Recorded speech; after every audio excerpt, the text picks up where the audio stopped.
License and registration. The officer's stern voice cut through the night air. John Daniels reached for his wallet. He knew this routine all too well, but this time was different. This time, he had a secret weapon. As the situation escalated, John made a decision that would turn the tables on his aggressor. What happened next left the officer speechless and exposed a deep-rooted problem in our society. Are you ready to witness this shocking encounter? As we reflect on this real-life story, subscribe, and don't forget to turn on the notification bell for more daily stories that need to be heard. Hit that subscribe button and let us know where you're watching from in the comments section. We'd love to hear from you. John Daniels navigated his sleek black sedan through quiet suburban streets, his tie hanging loosely around his neck after a long day at the FBI office. As he approached a four-way stop, he noticed a patrol car idling at the intersection.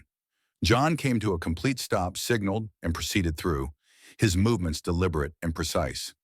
Officer Thompson sat behind the wheel of his cruiser, his eyes narrowing as he observed John's vehicle. Something about the car, or perhaps its driver, had caught his attention. He couldn't quite put his finger on it, but a nagging feeling in his gut told him to follow. John's grip tightened on the steering wheel as he noticed the patrol car maintaining a steady distance behind him. A familiar knot of anxiety began to form in the pit of his stomach. Despite his years of experience as an FBI agent, John couldn't shake the vulnerability he felt in these moments. The tension in the air was palpable as Officer Thompson's cruiser inched closer. John's mind raced, questioning every move he'd made. Had he come to a complete stop? Was he speeding without realizing it? He knew that sometimes, for people who looked like him, simply existing could be enough to arouse suspicion. Subconscious racial biases often influence an officer's perception of potential threats or criminal activity, leading to disproportionate targeting of people of color. John was acutely aware of this reality, having seen its effects both personally and professionally. As the patrol car's lights flashed in his mirror, John's heart sank. Taking a deep breath, he carefully signaled and pulled over to the side of the road. With practiced movements, John turned off the engine and placed both hands on the steering wheel, clearly visible. He knew the importance of these small actions in potentially de-escalating a tense situation. Through his side mirror, John watched Officer Thompson approach, noting the officer's rigid posture and hand resting near his holster. The crunch of gravel under Thompson's boots grew louder as he neared John's window. John's mind raced through possible scenarios, his FBI training kicking in as he assessed the situation. As Officer Thompson reached the driver's side window, John braced himself for what was to come. The air crackled with tension, a stark reminder of the complex and often fraught relationship between law enforcement and communities of color.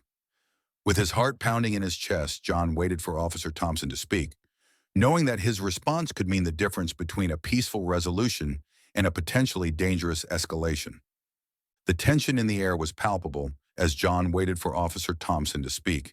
His heart raced, knowing this encounter was different from any he'd experienced before. "License and registration," Thompson barked, his voice sharp and demanding. John's movements were slow and deliberate as he retrieved his documents, careful to keep his hands visible. "May I ask why I was pulled over, officer?" he inquired politely, fighting to keep his voice steady. Thompson's eyes narrowed, his posture stiffening as if John's simple question was an act of defiance. "Step out of the vehicle," he ordered, his hand moving to rest on his holster. John felt a jolt of fear course through him as he carefully exited the car, the cool night air doing little to calm his nerves.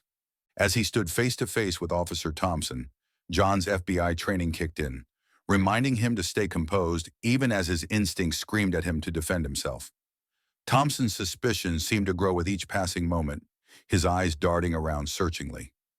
"Turn around and place your hands on the vehicle," he commanded, initiating an unwarranted pat-down. John felt a mixture of humiliation and anger rising within him as Thompson's hands roughly searched his body. He thought of the countless times he had been in this position, the cycle of fear and mistrust that plagued interactions between law enforcement and people of color. The psychological impact of racial profiling weighed heavily on his mind. The increased anxiety, depression, and pervasive sense of distrust it bred. The glint of metal caught Officer Thompson's eye as John slowly pivoted. In that split second, Thompson's hand instinctively tightened on his holster. But as the full shape of the badge came into view, the officer's face transformed, his aggressive stance faltering as confusion washed over him. His hand, once poised near his weapon, now hung limply at his side. John held his FBI credentials steady, his gaze locked with Thompson's. The badge gleamed under the harsh streetlights, shattering the officer's preconceived notions. Thompson's eyes widened, his shoulders slumping as the air of superiority evaporated in an instant. He took a half-step back, as if physically recoiling from the truth before him. Thompson's mind raced, grappling with the cognitive dissonance of the situation. He had been so certain, so convinced of his suspicions. Now faced with irrefutable evidence of his mistake, he struggled to reconcile his actions with his self-image as a fair and just officer. I don't understand, Thompson stammered, his voice barely above a whisper. The confidence that had fueled his earlier aggression had vanished, replaced by a vulnerable uncertainty. John recognized the internal struggle playing out before him, having witnessed similar reactions in his work with the FBI. As Thompson grappled with his biases, the wail of another siren pierced the night. A second patrol car pulled up, its headlights illuminating the tense scene. Officer Sarah Mills stepped out, her hand resting cautiously on her belt as she assessed the situation. John turned slightly, keeping both officers in his line of sight. He watched as Mills approached, her eyes darting between him and her visibly shaken colleague. Recognition flickered across her face as she drew nearer. "Agent Daniels?" Mills called out, her tone a mixture of surprise and respect. "What's going on here?" Her words seemed to jolt Thompson back to reality. He blinked rapidly, looking from John to Mills and back again. The validation of John's identity from a fellow officer appeared to deepen Thompson's internal conflict, forcing him to confront the full extent of his misjudgment. John nodded to Mills, a sense of relief washing over him. "Good evening, Officer Mills. I was just explaining my credentials to Officer Thompson here." Mills's presence shifted the dynamics of the encounter, providing an outside perspective on the situation. As the reality sank in, John could almost see the wheels turning in Thompson's mind, the officer's worldview visibly shaken.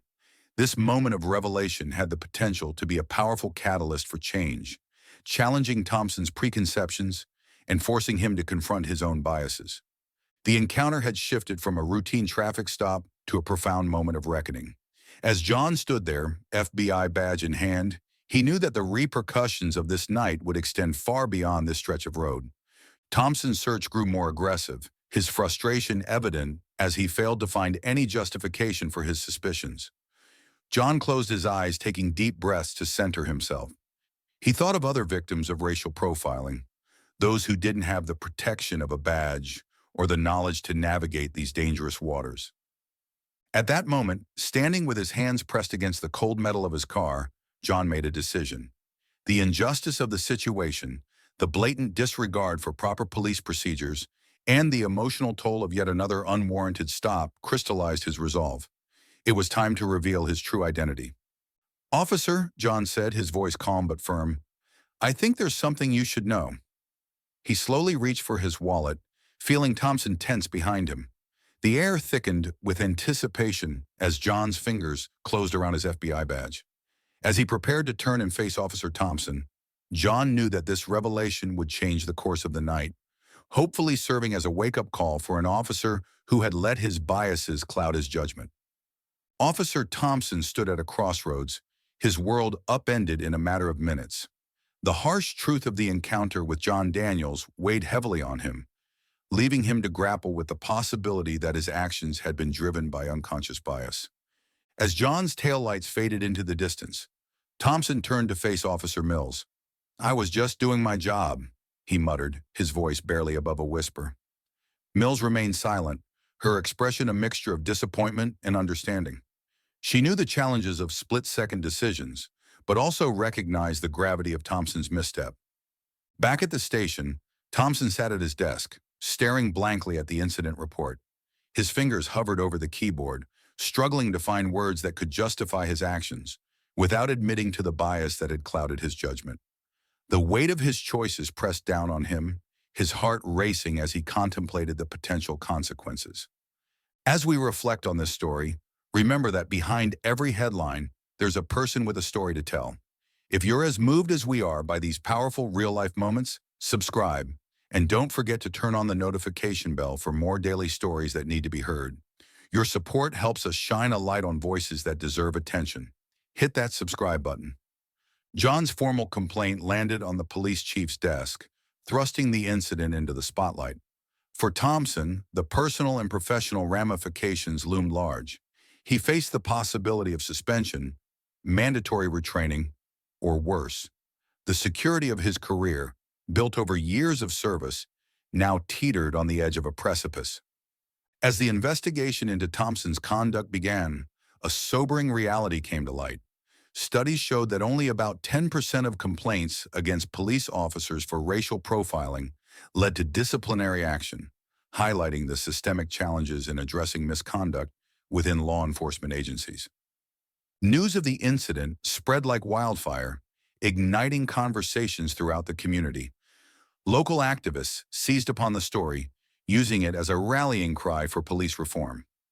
Town hall meetings buzzed with heated debates about racial profiling, implicit bias, and the need for more robust oversight of law enforcement. In response to the growing public pressure, city officials announced plans to implement community-led initiatives aimed at improving police-community relations. Proposals for citizen review boards and enhanced training programs on racial bias began to take shape, though skepticism lingered among those who had seen similar efforts fall short in the past. As days turned into weeks, the ripple effects of that fateful night continued to expand.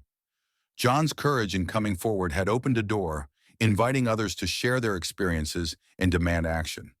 The incident served as a stark reminder of the ongoing challenges faced by people of color in their interactions with law enforcement, while also offering a glimmer of hope for meaningful reform.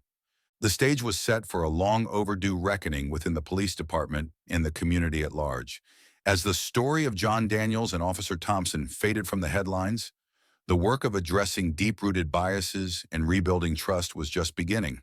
The true measure of change would lie not in the immediate aftermath, but in the sustained efforts to create a more just and equitable system for all. The encounter between John and Thompson illuminates the devastating impact of racial profiling in our society.